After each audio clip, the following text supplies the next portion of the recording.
that's probably pretty familiar to most of us this morning when we talk about Daniel and his time in the lion's den. And before I get there, I just want to remind us of a passage that we noted a couple of weeks ago in our class about the life of Paul, where when he was writing to the Corinthians about his time in Ephesus, he told the Corinthians that he wanted to come see them, but he was going to stay in Ephesus for a while. And the reason he says why is because a wide door for effective work has been opened to me, and there are many adversaries. And I noted at that time that I think that's an incredibly profound statement, that Paul could see that there's this door of opportunity, but there's also problems. There's also going to be difficulties. And just because there are opponents or difficulties doesn't mean that there's not an opportunity there. Too often when we think of a wide open door of opportunity, we think of it in terms of it's going to be a breeze to accomplish those things. And Paul says, we're going through that door and we know it's going to be rough. There's going to be difficulties as we face that. And I think that's one of the things that Daniel fell into in Daniel the 6th chapter. Darius has just become he's the king of the Medes. The Medes and the Persians have defeated the Babylonians. And so he's taking over and he's setting up his government in Daniel the 6th chapter. And the highest role in that government are satraps, I guess is how you say it. But anyway, there's satraps. There's going to be 3 of those, and then there's high officials. The satraps are over everything except the king. And Daniel is actually chosen as one of those men. And we see in the 3rd verse that in that role that he is given, he distinguished himself above all the others within the government. So what that means to me is when Darius was trying to make a decision or something, he went to Daniel. He knew Daniel was his go-to guy. And the reason that he excelled, we're told in verse 3, is he had an excellent spirit in him. There was something in Daniel that he continued to serve. And we even find that his service was essentially flawless in that. In verse 4, as the adversaries we'll get to the adversaries in a minute, but they're looking for problems, they find out that he's faithful, there's no fault, there's no error, they can't find a problem with what he's doing. I don't know about you, but that's not my picture of a government official. This is who Daniel was. He was one who served in this role in an incredibly distinctive way. And of course, the other officials have a problem with Daniel. We assume it's jealousy, that they wanted to be rid of him because of the role that he is playing, but they couldn't find anything wrong. They looked for problems with what he was doing. And again, that's pretty impressive, isn't it? If someone were to look at the things that I were to do and they said, well, he does that work, I can see a fault there and I can see a fault there. Daniel was so distinguished and excellent in his work that these people who were looking for a problem couldn't find it.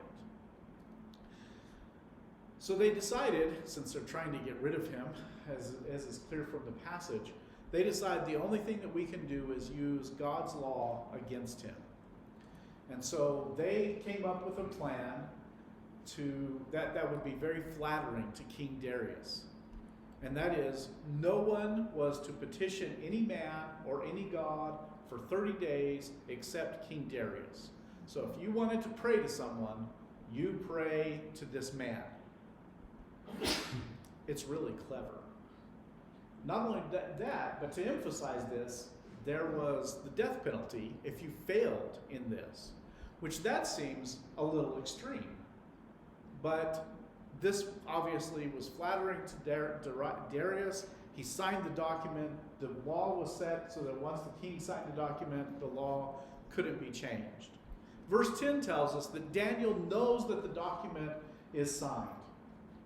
And he has a decision to make at that point. What's going to be the best thing to do in this situation? How am I going to cope with this?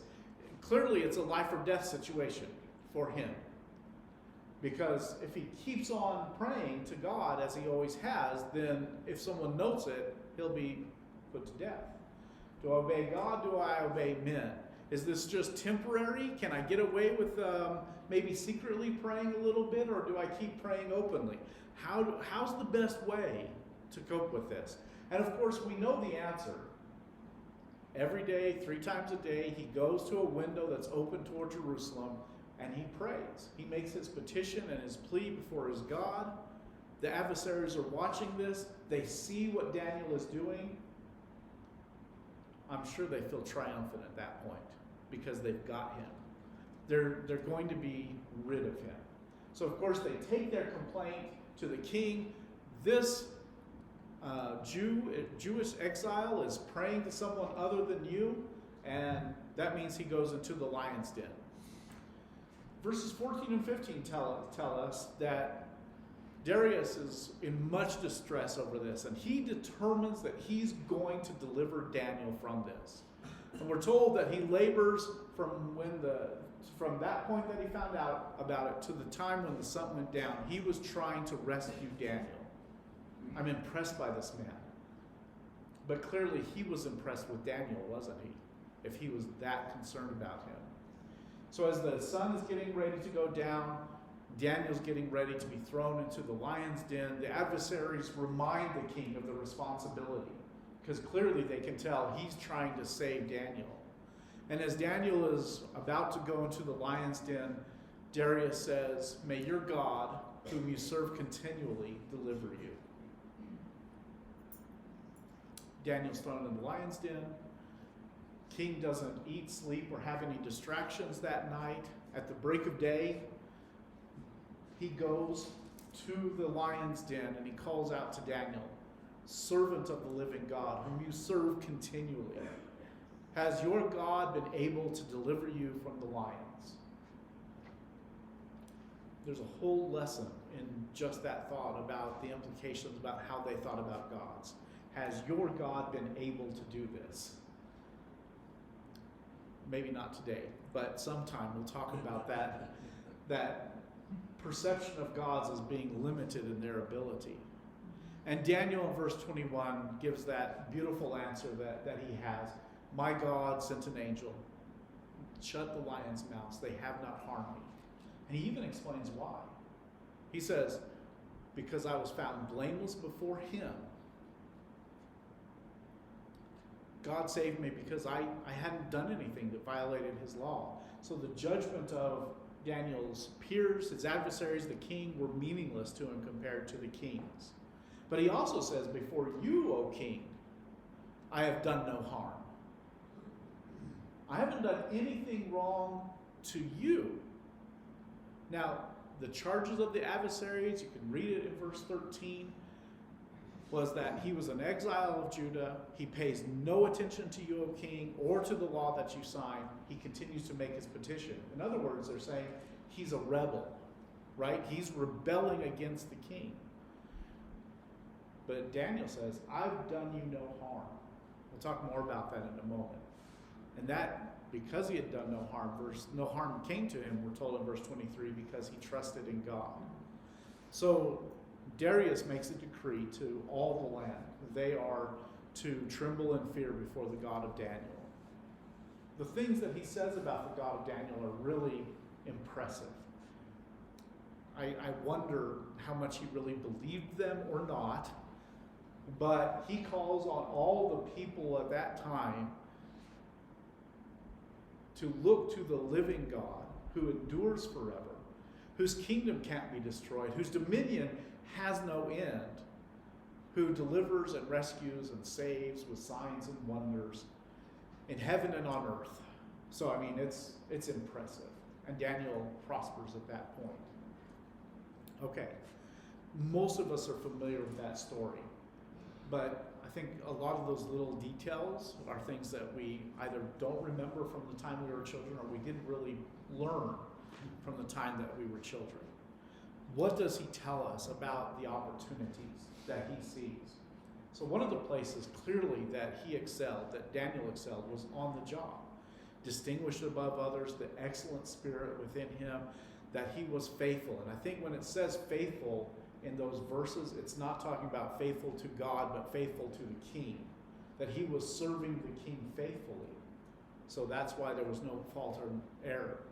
So Daniel's example of diligence and of distinction in a very difficult situation is really important for us. I mean, he's an exile. His people are captives, and here he is working for the king who's holding them in that position. And he still worked hard. Not only did he work hard, but he excelled at the work that he did. That can be hard for us because sometimes we want to make excuses about why I don't have to work hard. We can rationalize why we, in fact, shouldn't be. It's not surprising that we see the same thing with Joseph, the son of Jacob, that when he was made a slave in Potiphar's house, what did he do? He worked hard, he trusted in God, and he became steward over everything within that house. And even when he was sent to prison, he became second within the prison. Joseph worked hard in those. That's the excellent spirit that we're talking about here. We see it in Joseph, we see it in Daniel, that I'm going to strive to excel even when things are very difficult. And this is an incredible opportunity because we see the effect that it had on the king. He recognized something special about Daniel.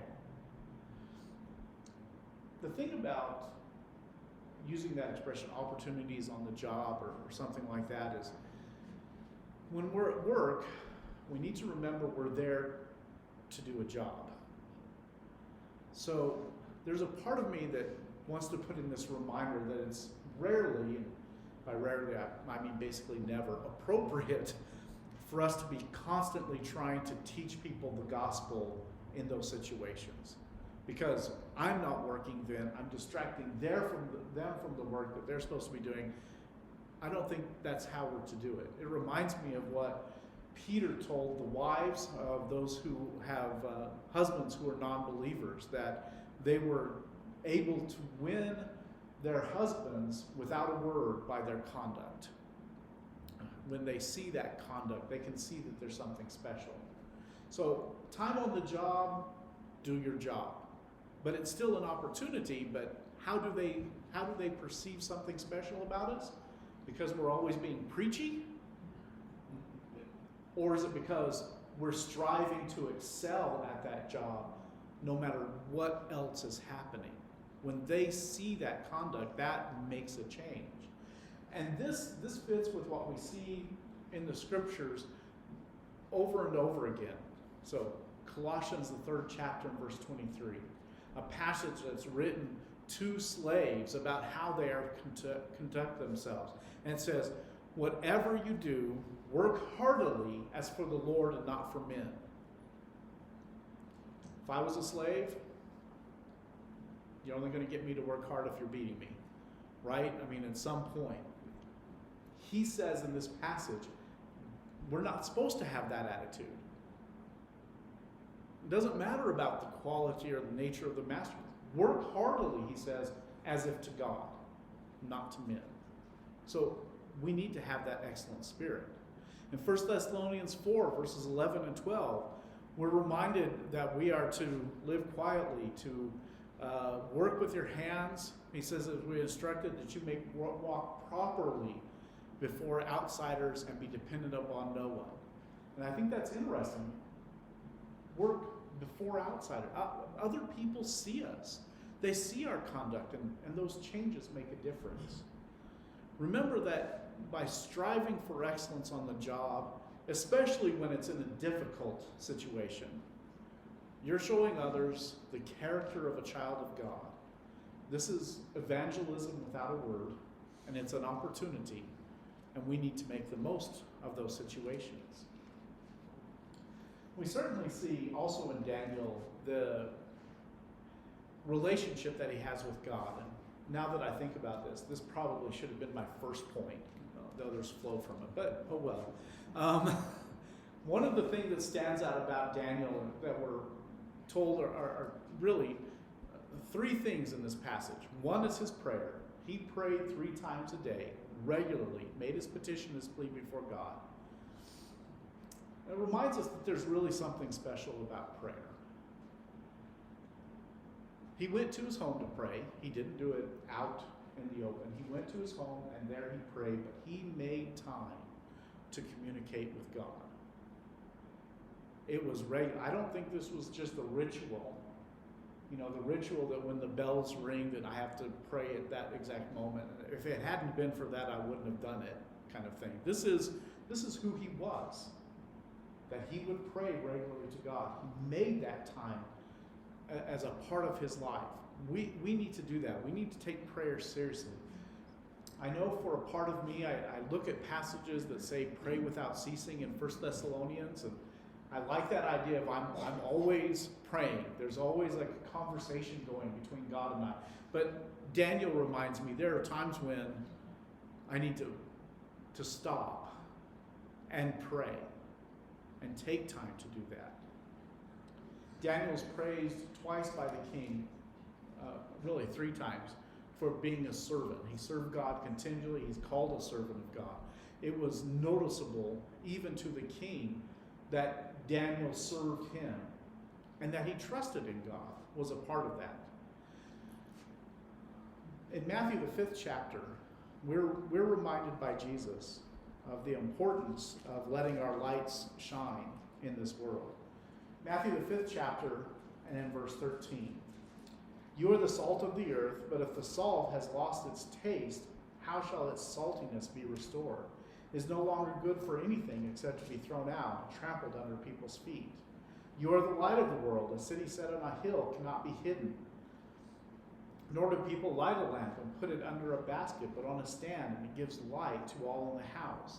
In the same way, let your light shine before others, so that they may see your good works and glorify and give glory to your Father who is in heaven. So we have to be that shining light. We have to be that salt in this earth. And I'm going to suggest this as a reminder that I think all of us need. If our relationship with God is less than it should be, then we're not going to be shining in the darkness, or at least not shining as brightly in the darkness as we could. If our lights are going to burn brightly, then we need to serve God continually like Daniel did. I think that's part of the warning that he's giving in this passage about salt losing its saltiness. That we are supposed to be influencing the world, but if that relationship with God is not where it should be, we're not going to have that effect that we should be. So this reminds us it's really vital to have a close relationship with our Heavenly Father. And that close relationship is going to lead to these opportunities. But it's hard not to read passages like that without also reading the warning in the 6th chapter, verse 1. Beware of practicing your righteousness before other people in order to be seen by them, for then you'll have no reward from your Father who is in heaven. And he goes on to give the examples of doing your righteousness before others to be seen by them, of giving to those who are in need, of praying, and of fasting. And the praying, of course, seems to fit particularly well with our lesson on Daniel, doesn't it? Because he prayed openly. The window was open, it was facing toward Jerusalem 3 times a day. His adversaries know it, and they know it well enough that they're using it against him. When Daniel was doing that praying, was he being a shining light, or was he being a hypocrite? We all know the answer, right? I mean, he was being that shining light, but what's the distinction there?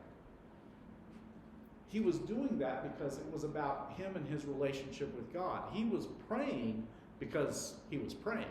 He wasn't praying so that others would look at him and say, oh, there's Daniel praying.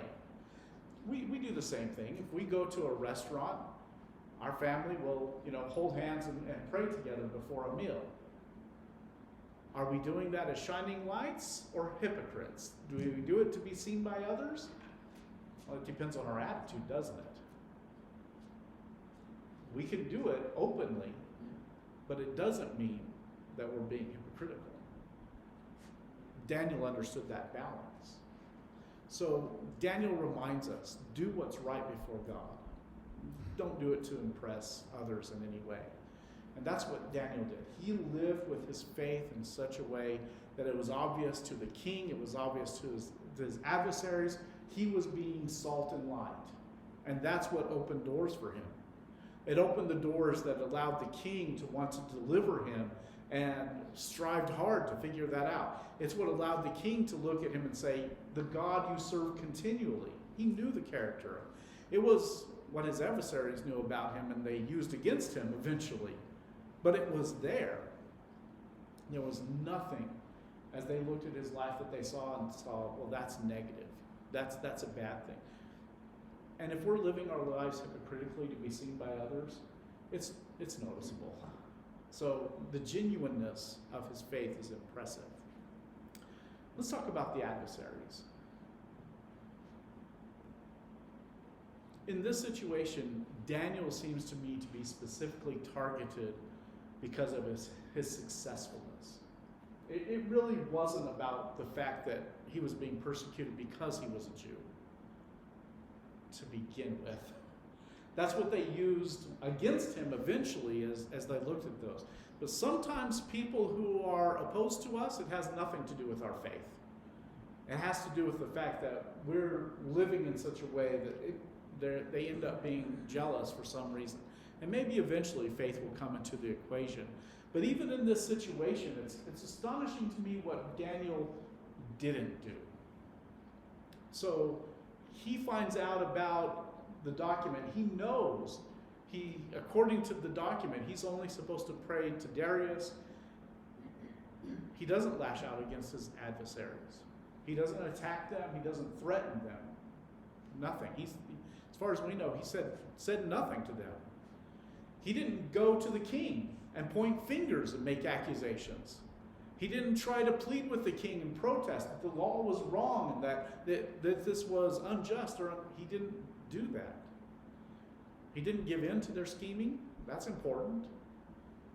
He didn't let the consequences stop him from doing what he knew what was right.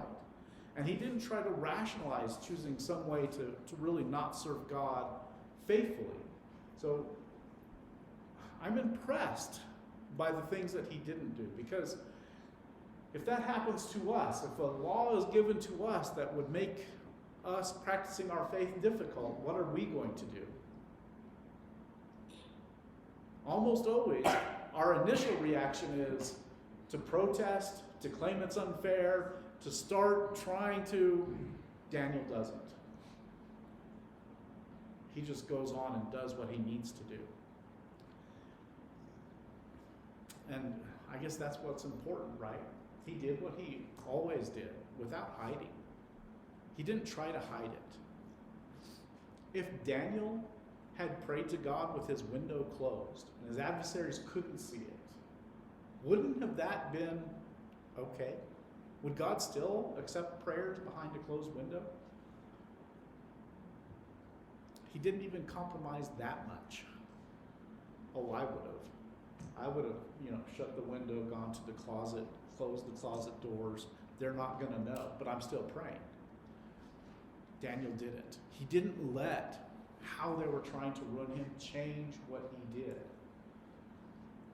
Because I think he understood the impact he was having as he knelt before God and prayed. And that impact, I'm going to make a huge speculation here, okay? So if I'm wrong, forgive me. But I think that impact went beyond just the king and the high officials that were opposed to him. I think he was giving himself as an example for all the people of Israel in their slavery.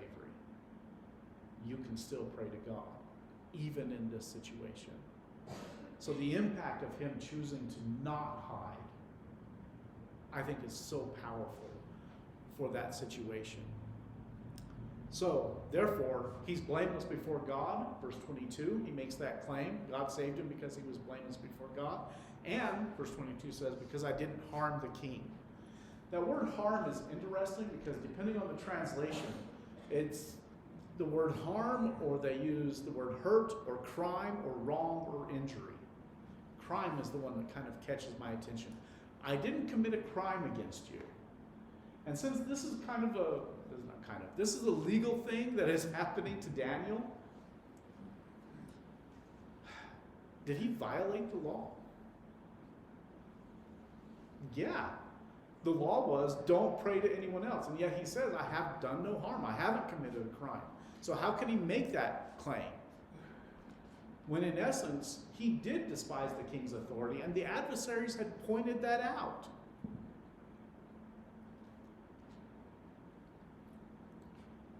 He didn't do it rebelliously against the king. Maybe that helps a little bit. But I think the key is crime may be a little too harsh a way of thinking of it. That's why I like harm, or I did no wrong to you. By doing this, Daniel had, yes, violated the law, and yet it had no real impact on the king. So he says, I haven't really caused anyone to rebel against you. This has not been about that. Those people who are in the world will often be finding ways to try to make us to be less than we ought to be. Whether it's through jealousy or revenge or meanness or blame or whatever. When they see that we are being salt and light, they're going to make life difficult. And Daniel teaches us some important lessons about that. Don't cause harm. Don't be criminal. Don't do things that are wrong. Be innocent before God. Do what you need to do. Don't let that thing change you. But also, you don't have to make a big deal about it. Finding allies. I'm amazed at Daniel's ability to find an ally in Darius. The fact that the king was distressed, we see in verse 14, and he tried all day long to find a way to deliver him. That's outstanding. Look at with me in the book of Philippians, the 2nd chapter.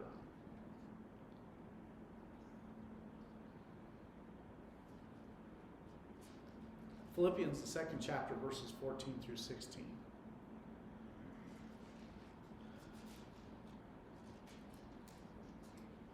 Do all things without grumbling or disputing. So that's almost a guilt-inducing verse in itself, right? Do all things without grumbling or disputing. But consider putting Daniel in that situation, where your adversaries are attacking you, they're purposefully using God's law against you, and he didn't grumble and he didn't dispute. He didn't do those things. Look at the result of this.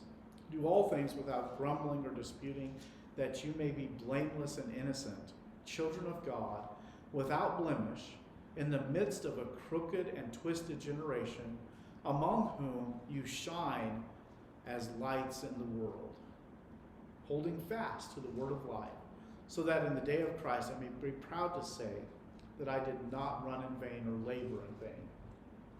In the midst of a crooked and perverse generation, don't grumble and complain.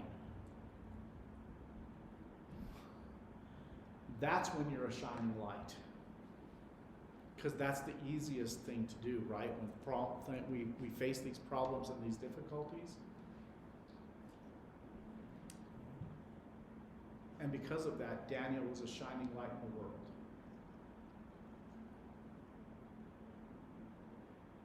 And the king prayed essentially for him. May your God deliver you from this. He went all night without sleeping. He was fasting for Daniel. He even made that declaration at the end when he found Daniel alive. Everyone should tremble and fear before this God. And Daniel prospers. I think we have a hard time at this point. We often expect the people that are in the world to be so different from us. We expect opposition. We think back on the passage where Jesus says we are to be in the world, but not of the world. And so I think sometimes we look at the people around us with a little bit of a jaundiced eye. But Daniel found a true ally in Darius, didn't he? And it's because he was that shining light, because of how he worked and because of how he lived, and Darius knew it. It's good to have the king on your side. He found that true ally. There are people in this world who, even without being saints, they can be our allies.